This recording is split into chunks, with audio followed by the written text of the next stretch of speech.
Never provoke a retired Special Forces soldier who is now a beekeeper. I'm a rather peculiar beekeeper. I rent a warehouse on the outskirts of town. My only neighbor is the owner, an elderly woman. I don't care about anything that happens outside the warehouse. For me, the only thing that matters is my beehive.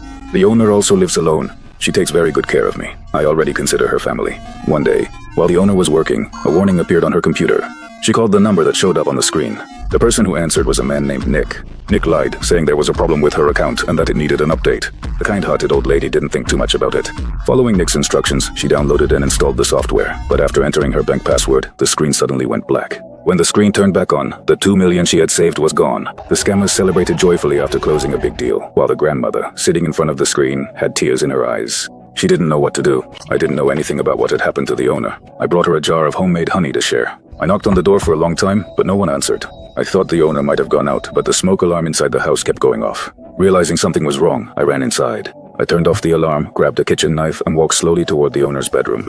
When I reached the door, I saw a gun on the floor. Suddenly, a police officer appeared from behind. At that moment, the owner had already ended her life.